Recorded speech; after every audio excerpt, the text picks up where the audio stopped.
अस्सलामुअलैकुम everyone, I hope आप सब बिल्कुल ठीक होंगे। हम सब भी ठीक हैं, अल्लाह का शुक्र है।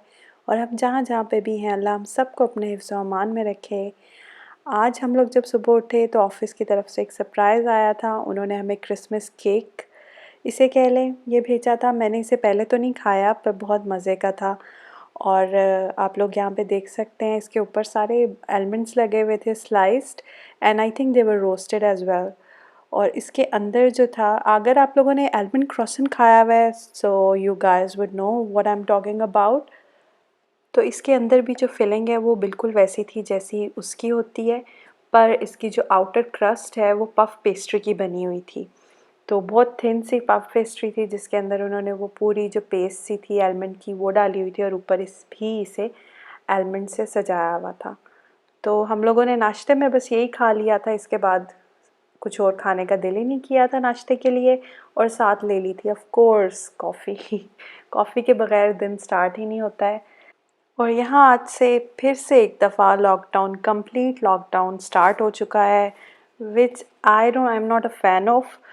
तो लेकिन मुझे पता है ज़रूरत है, लोग नहीं रुक रहे थे, केसेस बहुत ज़्यादा बढ़ गए थे। फॉर एग्ज़ाम्पल रफली 10,000 cases per day, considering the fact that Netherlands is a very small country. तो इसीलिए यहाँ पे हर चीज़ बंद हो गई है, स्कूल, सिनेमाज, मॉल्स, शॉप्स। सिर्फ़ और सिर्फ फार्मेसीज़ और सुपरमार्केट्स खुली हैं। एसेंशियल्स जितने हैं वो मिल रहे हैं, अदर देन दैट कुछ भी नहीं मिल रहा है। और ये तो चलो गवर्नमेंट की तरफ से स्टेप था, पर लोग इतने बेवकूफ़ हैं कि लास्ट टाइम की तरह अब भी उन्होंने स्टॉक अप कर लिया, पाइल अप कर ली हैं चीज़ें जिसकी ज़रूरत नहीं है। अब तो हमें समझ आ जानी चाहिए, लेकिन फिर भी खैर लोगों ने यही किया है। तो इसी तरह की अफरा तफरी सी फैली हुई है हर तरफ।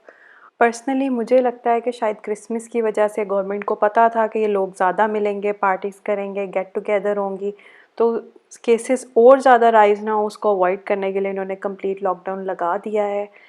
तो बस अब ऐसी सी सिचुएशन है। मेरा तो दिल ही नहीं किया कि मैं दोबारा से जाऊँ मार्केट और चीज़ें देखूँ और लोगों की वो सारी अफरा तफरी।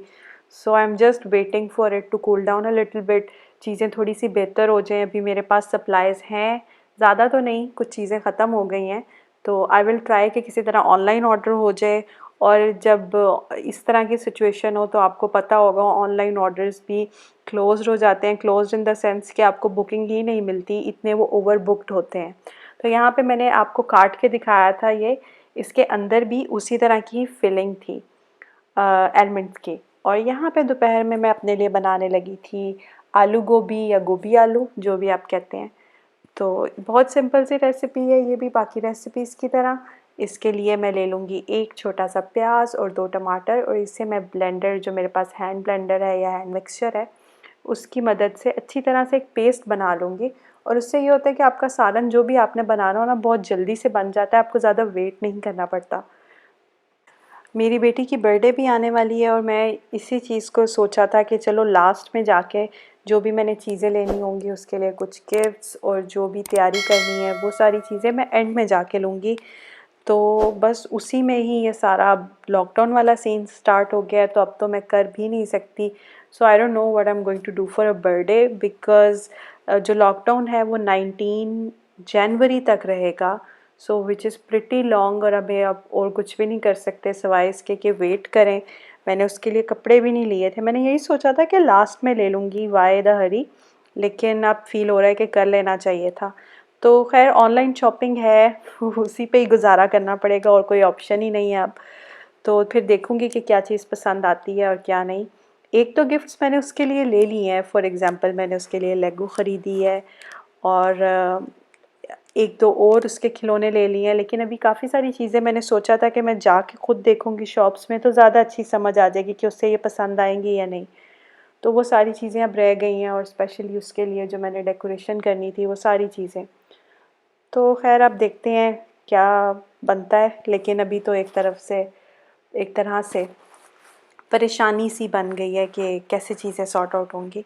यहाँ पे मैंने 2 चम्मच डाल दिया था इसके अंदर लहसुन अदरक का पेस्ट, और उसके साथ उसे भून के वो जो मैंने पेस्ट बनाया था टमाटर और प्याज का वो डाल दिया था और अंदर मैं स्पाइसेस ऐड कर रही थी, नमक, करी पाउडर, रेड चिली और जो शान का अचार गोश्त वाला मसाला है मैं वो डाल दूँगी 2 चम्मच। उससे बहुत अच्छा सा अचारी सा फ्लेवर आ जाता है आपके गोभी आलू में, तो वो बहुत अच्छा लगता है। अगर आप लोगों ने नहीं ट्राई किया है तो ये ऐड करके देखें, बहुत अच्छी शक्ल भी बनती है आपके सालन की और इसका टेस्ट भी बहुत अच्छा सा बन जाता है। मेरी इस दफ़ा फुल कोशिश है कि जो जो चीज़ें मेरे पास पड़ी हुई हैं एक दफ़ा वो सारी की सारी मैं पका लूँ, ख़त्म कर लूँ, उसके बाद नई चीज़ें ऑर्डर करूँ। और मैंने मीट भी ऑर्डर करना था, उसके लिए मेरा दिल था कि फ्रीज़र मैं अपना खाली करूँ। तो ये जो गोभी है मैंने फ्रोज़न निकाली थी, तो पिछली दफ़ा मेरे पास ज़्यादा आ गई थी, मैंने उसे फ्रीज़ करके फ्रीज़र में रख दिया था। बहुत हैंडी रहता है, आपने जब बनानी हो बस फ्रीज़र में से निकालें और इसे ऐड कर दें। आप लोग देख सकते हैं यहाँ पे मैंने गोभी ऐड कर दी थी और उसके बाद मैंने इसे थोड़ी देर के लिए ना ढक्कन दे के रख दिया था ताकि वो जो उसके अंदर से पानी निकलना है वो निकल जाए। और उसके बाद उसे खोल के जितना इसे पानी की मुझे और ज़रूरत लगी थी कि गोभी को गलने के लिए और आलू को गलने के लिए चाहिए होगा, वो मैंने ऐड कर दिया था क्योंकि मसाला तो मैं पहले ही भून चुकी थी। तो उसे बस ऐड करके जितनी देर में आपका पानी ड्राई होता है उसे खोल दिया था और बहुत अच्छे से गल चुका हुआ था आलू भी और गोभी भी। गोभी तो बहुत जल्दी हो जाती है। तो यहाँ पे बस मैं उसे भून रही थी अच्छी तरह। ऑयल मैंने बिल्कुल थोड़ा सा डालती हूँ अपने सालन के अंदर, तो इसलिए आपको यहाँ पे कोई ख़ास ऑयल निकलता हुआ नज़र नहीं आएगा, लेकिन इसे मैंने अच्छी तरह भून लिया था अपनी तसल्ली के लिए। और साथ ही आटा मेरे पास पहले ही पड़ा हुआ था तो इसके साथ मैं रोटी बना लूँगी। तो यही था हमारा आज सिंपल सा लंच। और रात के टाइम एक्चुअली हम लोगों ने बाहर से ऑर्डर कर लिया था, तो दोपहर के टाइम क्योंकि हमने सब्ज़ी खा ली थी तो उसको भी तो कंपनसेट करना था, तो इसीलिए। उम्मीद है मुझे आप लोगों ने अब तक तो मुझे सब्सक्राइब कर लिया होगा और इन केस अगर नहीं किया तो प्लीज़ नीचे जाके सब्सक्राइब के बटन पे क्लिक करके मेरे चैनल को सब्सक्राइब कर लें और बेल के आइकन को क्लिक करके उसे ऑन कर लें ताकि मेरे आने वाली वीडियोस की नोटिफिकेशन आप लोगों को मिलती रहे। अगर आप उसे नहीं ऑन करेंगे आपको नोटिफिकेशन नहीं आएगी और आप मेरी वीडियोस देखना मिस कर देंगे। तो याद रखें कि उसे ज़रूर ऑन कर लें। और अगर आपके पास कोई सजेशन हो, कोई बात हो करने के लिए तो प्लीज़ नीचे कमेंट बॉक्स में ज़रूर लिखें और मुझे बताएं कि आप जहाँ पे रहते हैं वहाँ पे क्या सिचुएशन है, लॉकडाउन लगा हुआ है या नहीं लगा हुआ है। स्पेशली द फैक्ट कि क्रिसमस इज़ कमिंग, तो वहाँ पे आप लोगों की जो कंट्री है वहाँ पे सिचुएशन किस तरह से गवर्नमेंट हैंडल कर रही है। मिलते हैं एक नए व्लॉग में एक नई वीडियो के साथ। अपना बहुत ख्याल रखिएगा। अल्लाह हाफ़िज़।